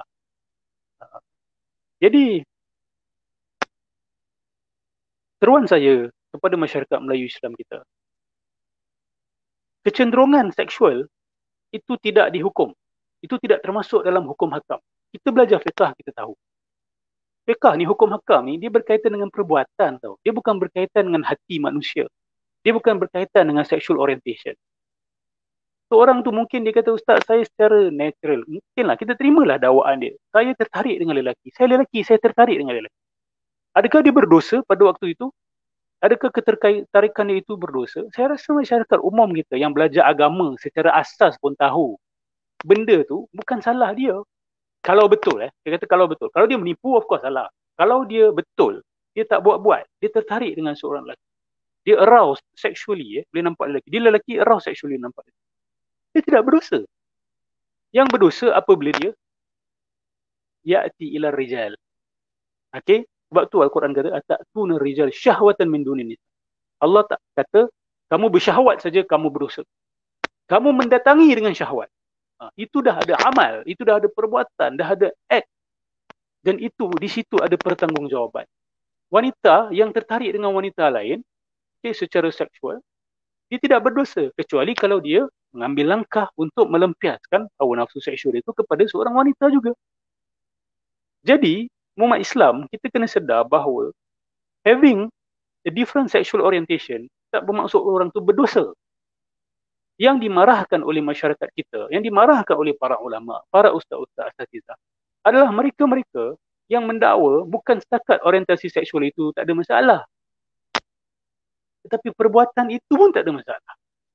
Itu hak mereka, itu rights mereka. Kamu kalau ada urge nak pakai macam perempuan, kamu lelaki, kamu tak berdosa. The urge is not a sin. Tetapi kalau kamu keluar dan pakai macam perempuan, kamu lelaki, kamu pakai macam perempuan, itu dah jadi dosa. Itu kami tidak boleh terima. Masyarakat Melayu tak boleh terima. Dan saya berani mewakili majoriti masyarakat Melayu Islam kita, bahawa kami tak boleh terima benda ni. Dan saya rasa ramai akan setuju. This is something not acceptable. Itu budaya. Dari segi agama jangan cakap lah. Memang jelas haram. Tak ada ulama pun yang kata boleh. Lelaki yang ada keinginan nak pakai baju perempuan boleh pakai baju perempuan dan berlenggang-lenggok macam seorang perempuan. Haram. Kecuali kalau dia tak buat-buat. Kecuali kalau dia tak buat-buat. Memang dia dah memang macam tu naturally. Cara dia jalan macam tu, cara bercakap macam tu. Kalau tak boleh nak ubah, ulama tidak menyalahkan mereka. Tidak menyalahkan mereka. Dan kita nak kena tahu juga, company-company yang tidak mahu ambil pekerja-pekerja LGBT ni, kita kena tanya mereka pun ada hak. Saya pasti akan ada majikan-majikan yang kata, Ustaz, saya tak mahu orang LGBTQ ni merosakkan moraliti pekerja-pekerja saya. Kalau mereka bimbang dengan benda tu, itu hak mereka. Sebab kita tak boleh nafikan, ada golongan LGBTQ, golongan macam Sajat. Mereka mempromosikan. So kalau saya majikan, Sajat minta kerja dekat tempat saya, ada hak tak untuk saya menolak dia? Sebab saya tengok awak punya Facebook posting, awak punya Instagram, awak mempromosikan budaya LGBTQ ini. Awak bukan sahaja ada sexual orientation yang berbeza, tapi awak mempromosikan lifestyle itu. Maka saya berhak untuk menolak awak. Adakah saya melakukan negative discrimination? Dalam pandangan syar'i, itu adalah positive discrimination. Ia adalah diskriminasi yang insya-Allah boleh dapat pahala dan boleh membawa rahmat kepada manusia dan pekerja-pekerja saya yang lain. Sebab saya menghalang budaya yang tidak sihat untuk tersebar di kalangan pekerja-pekerja saya. Saya sebagai majikan juga ada tanggungjawab. Saya tidak mahu budaya minum arak, orang yang kaki botol, yang terkenal dengan kaki botol, masuk dekat company saya, sebarkan culture tersebut, ataupun kaki perempuan, kaki cari pelacur, masuk ke company saya, sebarkan budaya tersebut, ataupun seorang yang ada sexual orientation yang tidak normal, lepas tu mempromosikannya, mengiyakannya. Tak apa, tak ada masalah. I pun cari lelaki juga. It's normal, best lagi sedap lagi, dia orang kata macam. Majikan ada hak dan people cannot claim, dia orang tak boleh discriminate. Kita nak minta kerja dekat sebuah tempat, kan ada etikanya. Kan ada syarat-syarat dia. Kita tak boleh langgar benda-benda ni. Lepas tu bila orang tolak kita, orang tak terima kita, kita anggap benda ni sebagai diskriminasi. Kecuali diskriminasi itu tidak adil. Contoh, seorang lelaki yang berperwatakan lembut, dia tidak mempromosikan LGBTQ. Dan dia tahu liwat haram, pakaian macam perempuan itu haram. Dia tidak menyokong. Dia minta kerja, tapi majikan menolaknya hanya kerana dia ni lembut. Itu salah. Itu diskriminasi. Itu saya setuju. Tetapi it's not as easy as it is. You kena tengok orang dia macam mana. Adakah dia berbangga dengan apa yang dia buat? Jadi adakah majikan Muslim tidak ada hak? We are talking about the rights of the LGBTQ. The rights of the employers macam mana pula? So kena adil. Kita nak selesaikan satu kezaliman. Jangan buat kezaliman yang lain. Kalau ditanya tadi, so macam mana orang-orang macam Sajat kalau pergi masjid, dia dah ada payudara dan sebagainya. What is so difficult? Berapa ramai pemain bola, women's football player, dia bila main bola dia buat apa? dia akan pakai satu macam bra yang special yang menekan dia punya payudara. Menekan sebab apa? Sebab kalau ni, minta maaf lah, saya harap tak ada budak-budak yang dengar. Kalau payudara tu tidak ditekan macam tu, bila dia main bola, dia boleh kacau balance dia orang. It can disrupt their balance. Jadi dia orang pakai benda, tak ada masalah pun. Orang tak cakap, oh ini menindas perempuan nak main bola kena pakai. Dia orang sendiri yang pakai. So orang-orang macam Sajjad ni, kalau dia nak masuk masjid, apa salahnya dia pakai bra yang macam tu? Dia pakai macam seorang lelaki. Janganlah make up. Janganlah berlenggak-lenggok. So, kenapa option tu tidak dikira? Kenapa hanya compromise? Oh, compromise. Saya tengok golongan pro LGBTQ ni, every time dia orang campak sebuah tuntutan, they always seek for compromise. Walaupun dia orang mungkin tak dapat full of what they wanted, dia nak tengah. They couldn't accept a total no. So at least a compromise in the middle. Sebab dia orang tahu next time dia akan campak lagi. Dia campak lagi, level tu akan move towards yes, slowly. Move towards yes. Walaupun tak dapat yes automatically in the first try. First try kat tengah-tengah. Second try rapat sikit dengan yes. Third try rapat lagi sikit dengan yes. Fourth try rapat lagi. It's not an either or. There's a third option. The third option is golongan LGBTQ ni kembali kepada Al-Quran, kembali kepada sunnah, dan consider solution-solution yang dicadang. Baru-baru ni timbul isu berkenaan dengan LGBTQ ni nak ambil hormon, kan? Contoh transgender male, dia perempuan tapi nak jadi lelaki, maka mereka nakkan hak untuk makan hormon lelaki. So badan dia akan jadi kelakian. Dia akan tumbuh janggut, tumbuh misai, kan, testosteron akan keluar dalam badan dia dan sebagainya, estrogen akan ditahan. Mereka dakwa ini right, ini hak. Lihat hipokrasi. Bila golongan pihak yang mempromosikan atau mencadangkan conversion therapy. Conversion therapy ni golongan gay ataupun lesbian yang nak berubah kembali kepada dia punya sexual orientation yang asal menurut biologi dia. Maksudnya gay man nak jadi straight man balik. Antara yang dicadangkan dalam conversion therapy adalah hormonal therapy. Golongan gay ni diberikan hormon supaya kelakian dia tu bertambah. Dia lelaki, cuma kelakian dia tu mungkin kurang. Diberikan hormon, tambah kelakian. Oh, golongan LGBTQ sedunia cakap apa? Oh, ini torture lah. Kan? Ini penindasan lah, oppression lah. I mean, what are you talking about? Kenapa you boleh ambil hormonal therapy? Kenapa orang yang nak berubah tak boleh ambil hormonal therapy? Golongan orang-orang macam Sajjad ni, dia dah pernah try ke belum ambil hormonal therapy? Golongan LGBTQ ni, ambil hormonal therapy. Bukan ambil hormon terapi untuk jadi gender yang bukan gender kamu. Kembali kepada gender asal kamu. Kenapa boleh ambil hormon untuk jadi gender lain, tetapi tak boleh ambil hormon untuk jadi gender asal? Apa masalah dia? So, this problem is actually an illusory problem. Sebenarnya adalah masalah yang direka-reka. Kau nak buat macam mana? Kalau itu dia tak boleh pergi masjid, kalau itu dia tak boleh kerja. Of course, they have to do something. Kalau saya seorang yang pemalas, ada disciplinary problem, saya tulis dalam CV saya akan datang kerja selalunya 1 jam lewat. Salah ke kalau majikan saya tak nak ambil saya bekerja? Tak salah. Sebab saya tak capai piawai. Dan kalau saya sebagai seorang LGBTQ, na'udzubillah min zalik, saya terkenal sebagai orang yang menyebarkan lifestyle LGBTQ, dan majikan Muslim saya tengok, dia tak nak benda ni tersebar di kalangan pekerja dia. Why do you call that a negative discrimination? Why don't you look at it as positive discrimination? Okay, Ustaz boleh teruskan? Bagi saya ini adalah satu tanggungjawab, bukan tanggungjawab secara negara, bahkan ini tanggungjawab secara syar'i, tanggungjawab secara agama untuk memastikan karamatul insan, untuk memastikan martabat setiap orang tanpa kira apa gender dan apa bentuk fizikal dia itu dimanusiakan, martabatnya dijaga. Maka sebab itu perlu ada satu undang-undang yang mengiktiraf mereka ini. Sekarang ni bukan setakat ada nak jadi gender lain, orang nak jadi binatang pun dah ada. Dekat Amerika, kan? Dekat Canada, dah ada gerakan yang people who identify themselves as animal. as dogs, as cats. Ada yang refuse to talk, they just bark. Ada dah ni, dah ada gerakan yang minta hak diorang. Dalam IC dia dah minta dah, dia tak, aku ni animal bukan manusia. Jadi macam mana akan jadi dengan isu pertanggungjawaban? So how far do you want to go?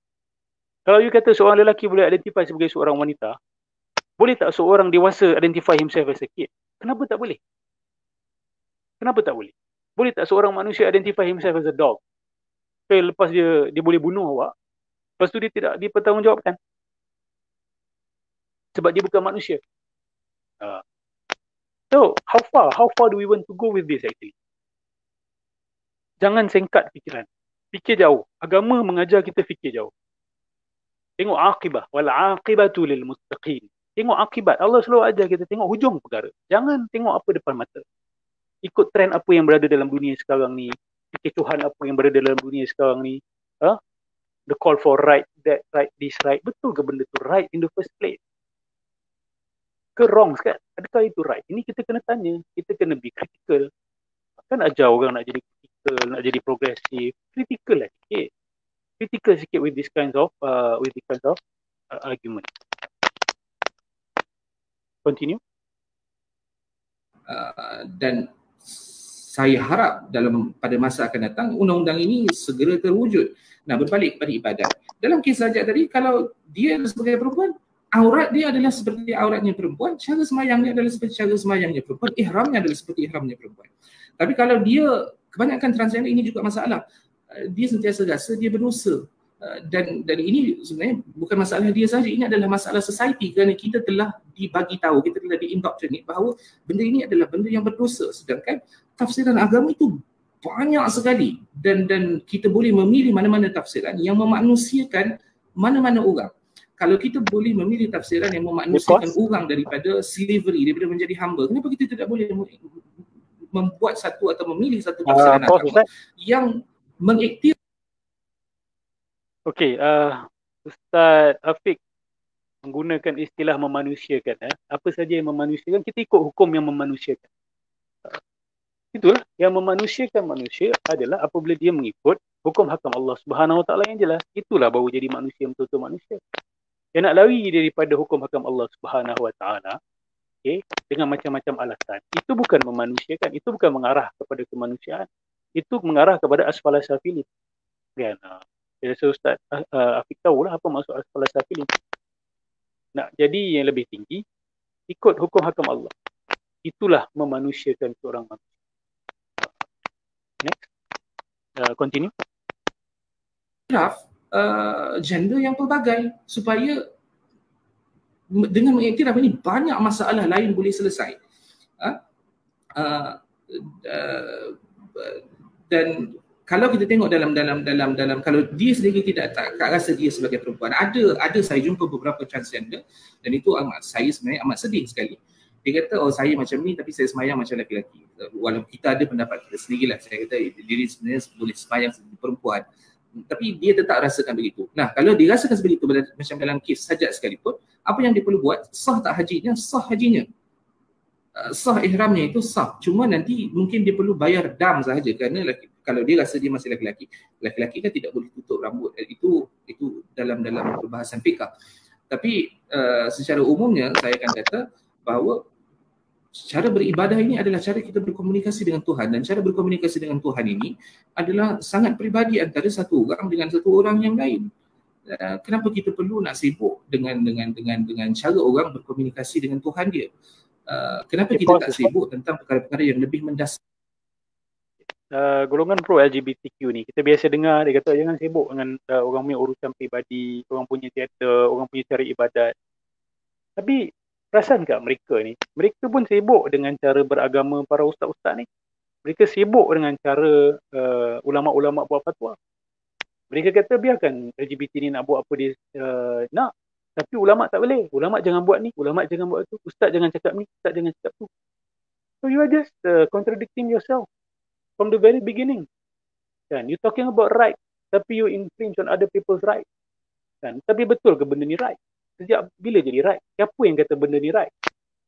United Nations kata right. Right ni datang dari United Nations ke datang daripada Allah Subhanahu Wa Taala? biarkan LGBT buat apa. Tapi ustaz-ustaz tak boleh. Ustaz-ustaz jangan buat macam. Ustaz-ustaz mundur, ustaz-ustaz kasar, ustaz-ustaz bengis, ustaz-ustaz.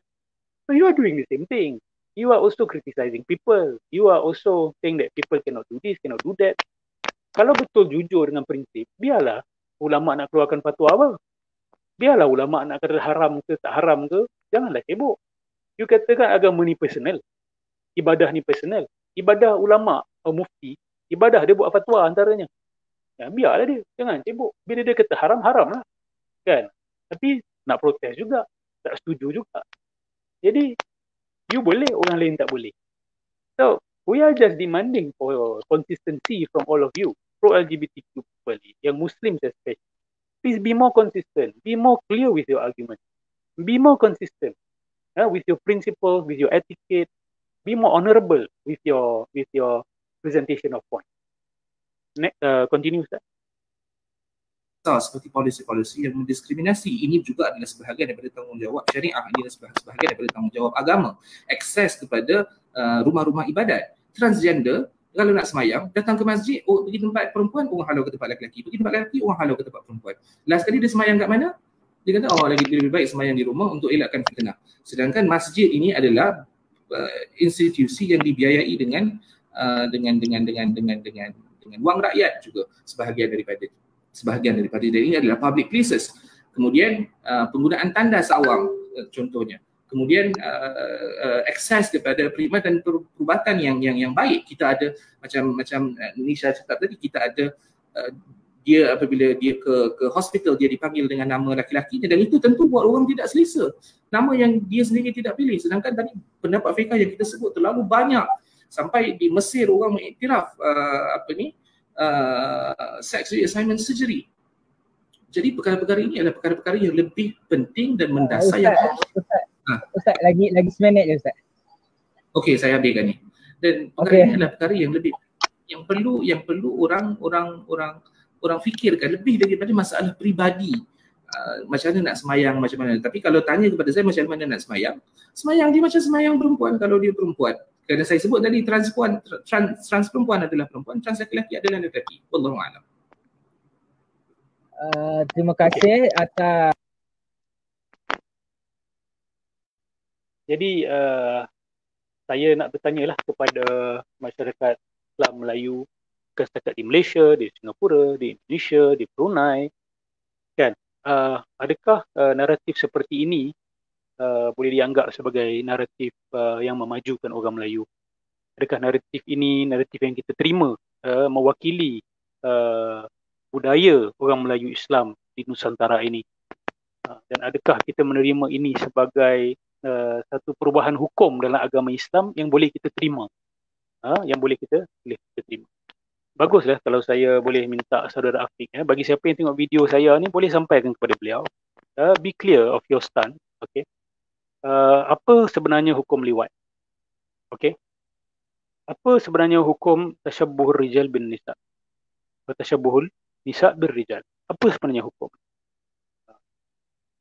Apa sebenarnya hukum sexual reassignment tanpa sebab? Bukan orang yang lahir alat kelamin dia tidak jelas, ya, mungkin termasuk ke dalam ke, perlu ditarik keluar ke, okay, bukan tu, I'm not talking about that. Dia lahir lelaki, normal man, normal boy, tapi bila dia capai umur 15 tahun, dia tertarik pula untuk tukar jadi jantina lain, dia nak buat sexual reassignment. Apa sebenarnya hukum? Sebab tengok saudara Afiq ni, dia bercakap macam seorang mufti, dia nak minta juga fatwa, ya. Apa fatwa dia, apa fatwa anda? Dan nak tahu juga daripada Neo Melayu, Iqbal Harras dan juga Amirul Mukminin, apa stand kamu? What is your stand? Be very frank, be very clear. Supaya orang tahu apa page Neo Melayu ni nak bawa orang Melayu kepada apa sebenarnya. Okay, so dalam melontarkan pandangan di ruangan awam ni, sudah tentu ada pertanggungjawaban, ya, ada pertanggungjawaban, dan you ada kebebasan kat Malaysia ni untuk mengutarakan pandangan you. Saya juga ada kebebasan untuk menyangkalnya dan mengkritiknya. Jadi we take it as a dog, we take it as a dog. Awak juga berhak untuk mengkritik saya, tak setuju dengan pandangan saya. Tapi kalau nak start a discussion, jawablah soalan yang saya utarakan dulu. Kemudian nanti tengok kalau discussion itu berlaku secara baik, secara honorable, secara chivalrous, okay, secara budiman, kita teruskan. Bismillah. Tapi kalau berlaku macam nak ajak bergaduh, hina menghina dan sebagainya, saya tidak ada waktu untuk itu. Jadi I've opened the table, now the ball is in your court. Saya menantikan respon anda, insyaAllah. Saya rasa cukup untuk malam ini. Tengok kalau ada apa-apa soalan ke komen daripada kawan-kawan.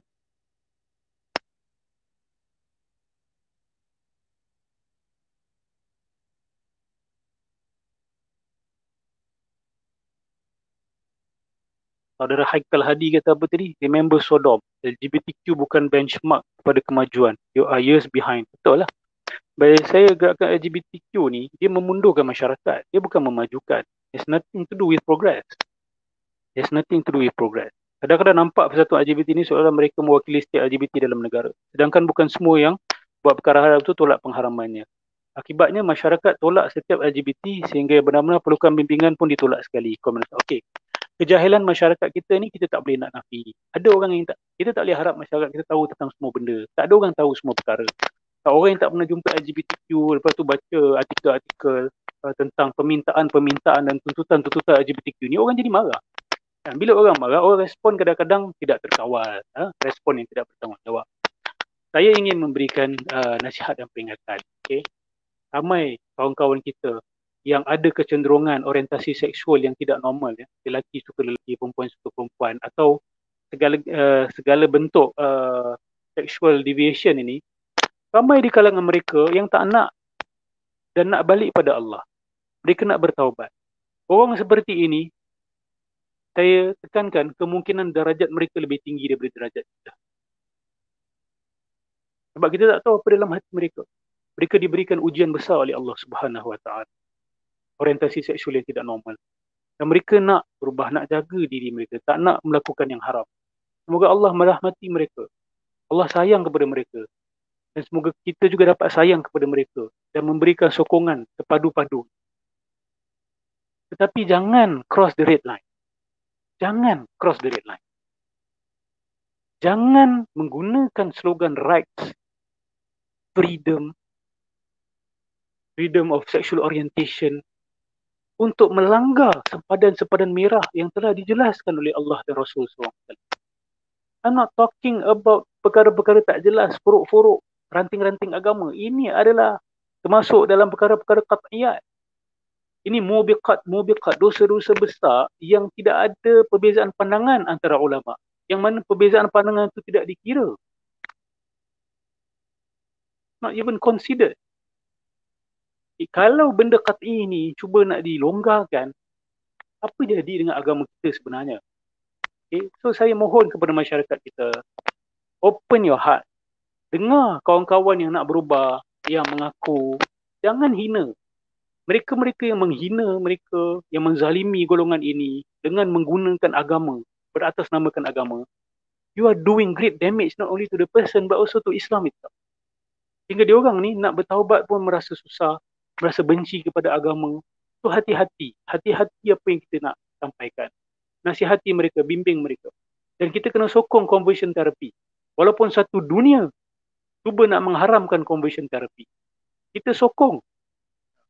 Dan ada je orang-orang yang asalnya gay, lesbian, melakukan conversion therapy dan alhamdulillah, walaupun bukan senang nak kembali kepada orientasi seksual asal, tapi ada yang berjaya, ada dah sudah ada anak, dah berkahwin. It's not impossible. Kenapa boleh ambil hormon untuk jadi gender yang lain, tapi tak boleh ambil hormon untuk jadi gender yang asal? Dan buat psikoterapi, kan? Macam-macam boleh dilakukan. Macam-macam boleh dilakukan. Wallahu a'lam bissawab, ya. Saya berhenti di sini. Semoga bermanfaat dan semoga Allah Subhanahu Wa Taala lindungi kita, ya, di tanah Melayu ini khususnya dan umat Islam seluruhnya daripada fitnah-fitnah agama, pemikiran-pemikiran bid'ah yang cuba memakai topeng kemajuan, memakai topeng progressivism, memakai topeng kebebasan, memakai topeng hak tapi sebenarnya membawa sesuatu yang bercanggahan dengan apa yang didakwa. Allahumma sallimna. Amin ya rabbal alamin. Assalamualaikum warahmatullahi taala wabarakatuh.